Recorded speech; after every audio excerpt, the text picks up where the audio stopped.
Bom dia, meus queridos amigos. Que privilégio estar com vocês para seguirmos apreciando o livro do profeta Daniel. Na transição do domínio mundial para o controle dos medos e dos persas, encontramos a cidade de Babilônia sob nova administração. Dario assumiu o governo provisório da cidade, enquanto Ciro, seu sobrinho, como rei das nações, continuava comandando outras batalhas, visando a consolidação do novo império. Atualmente se processa algo semelhante: o erguimento de uma nova Torre de Babel, ou seja, uma nova ordem mundial provisória, enquanto Jesus Cristo, representado por Ciro na profecia, se preocupa em fazer os ajustamentos necessários para o governo definitivo. Dario, inteirado das incomparáveis qualidades de Daniel e do seu papel na queda de Babilônia, apressou-se em utilizá-lo na coordenação do seu governo, conforme encontramos em Daniel 6, versículos de 1 a 3. O rei Dario resolveu dividir o país em 120 províncias e escolher 120 homens para governá-las. A fim de que tudo corresse bem e não houvesse prejuízo, o rei nomeou 3 ministros para controlarem os 120 governadores. Um desses ministros era Daniel, e ele mostrou logo que era mais competente do que os outros ministros e governadores. Ele tinha tanta capacidade que o rei pensou em colocá-lo como mais alta autoridade do reino. Em condição favorável ao profeta de Deus, excitou o ciúme e a inveja dos demais líderes do novo governo, que resolveram destruí-lo, mesmo que sem causa, conforme Daniel 6, 4 a 5. Aí os outros ministros e os governadores procuraram achar um motivo para acusar Daniel de ser mau administrador, mas não encontraram. Daniel era honesto e direito e ninguém podia acusá-lo de ter feito qualquer coisa errada. Então eles disseram uns aos outros: nunca encontraremos motivo para acusar Daniel, a não ser que seja alguma coisa que tenha a ver com a religião dele.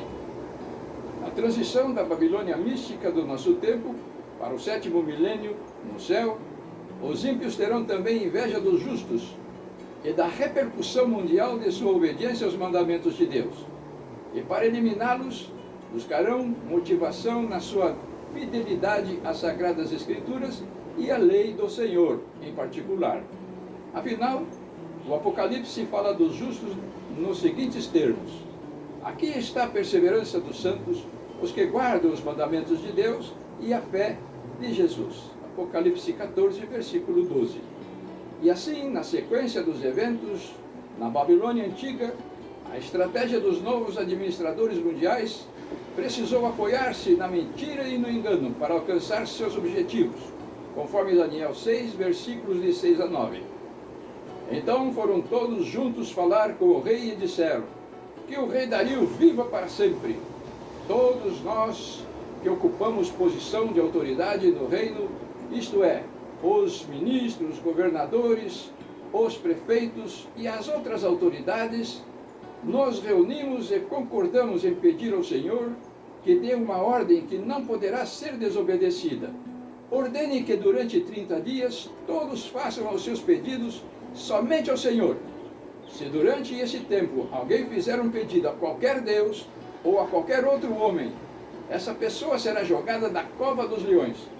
Portanto, ó rei, dê a ordem e assine, a fim de que não possa ser anulada. De acordo com a lei dos medos e dos persas, essa ordem não poderá ser anulada. O rei concordou, assinou a ordem e mandou que fosse publicada.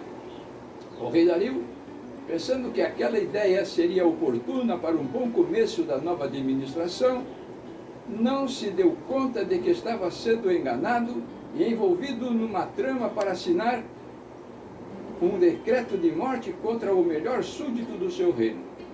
Um decreto semelhante, com base em mentiras, será proclamado no futuro próximo. Será mostrado um novo conjunto de regras envolvendo a adoração, de tal forma que, para cumpri-las, sejamos obrigados a transgredir os mandamentos de Deus, pois só assim os fiéis poderão ser apanhados em contradição e colocados artificialmente fora da lei, conforme Apocalipse 13, versículo 15.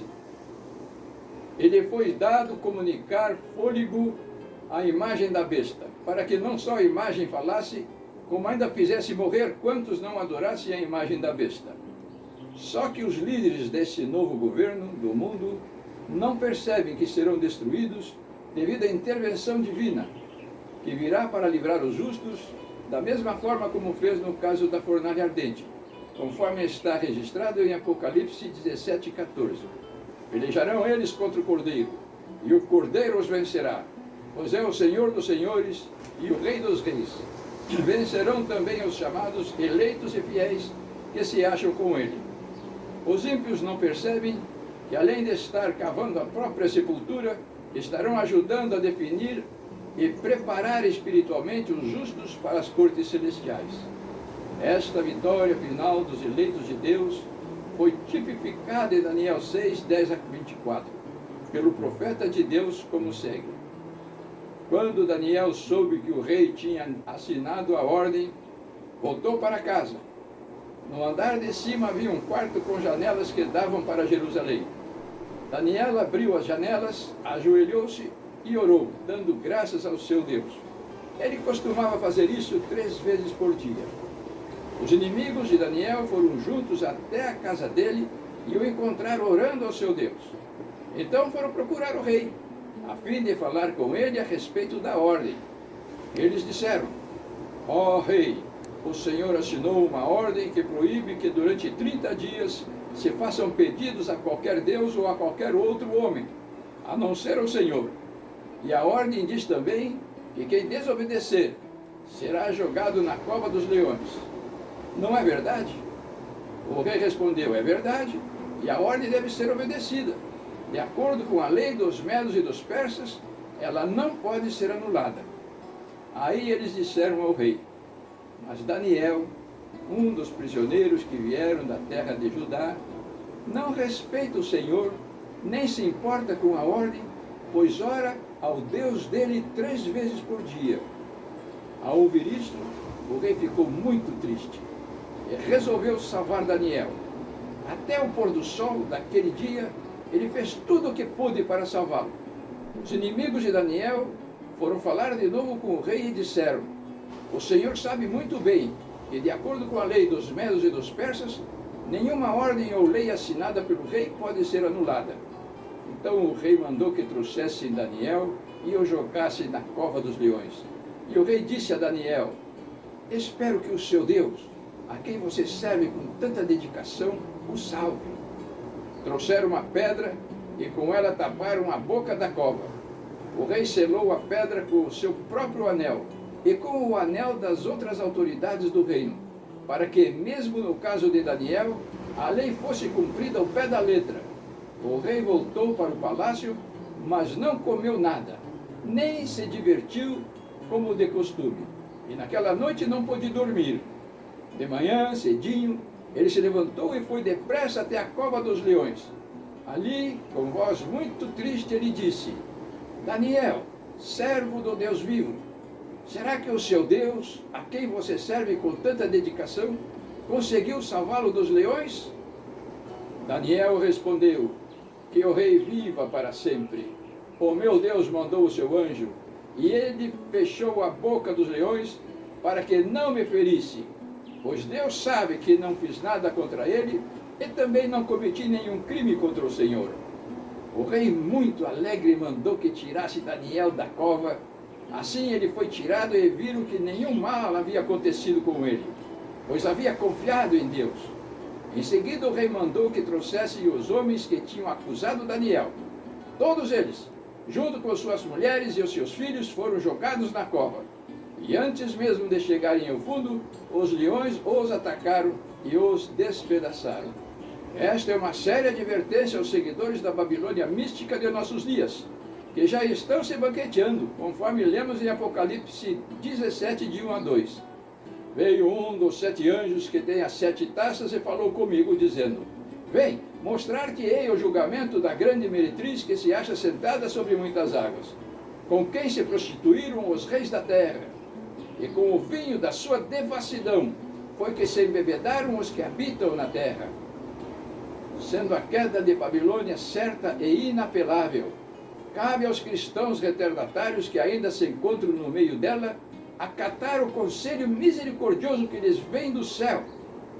Ouvi outra voz do céu dizendo: retirai-vos dela, povo meu, para não serdes cúmplices em seus pecados e para não participardes dos seus flagelos. Apocalipse 18, verso 4. Somente sendo como Daniel, poderemos exercer o papel de um ministro de Deus nessa terra para continuarmos depois durante o reinado de Jesus Cristo. Esta primeira parte do livro de Daniel, a histórica, encerra-se com um apelo realizado pelo rei que destruiu a Babilônia antiga, mas sendo ainda válido para o nosso tempo. Então o rei Dario escreveu uma carta para os povos de todas as nações, raças e línguas do mundo. A carta dizia o seguinte: felicidade e paz para todos. Eu ordeno que todas as pessoas do meu reino respeitem e honram o Deus que Daniel adora, pois ele é o Deus vivo, que vive para sempre. O seu reino nunca será destruído, o seu poder nunca terá fim. Ele socorre e salva, no céu e na terra. Ele faz milagres e maravilhas. Foi ele quem salvou Daniel, livrando-o das garras dos leões. E Daniel continuou a ser uma alta autoridade no governo de Dario e depois durante o reinado de Ciro da Pérsia. Daniel 6, 25 a 28. Por favor, alie-se a esta causa. Defenda essa mensagem dando seu like, inscrevendo-se no canal e difundindo seu conteúdo. Bem, vamos concluir a primeira parte do livro de Daniel com uma mensagem musical. Espero que gostem e até o próximo vídeo, se Deus quiser.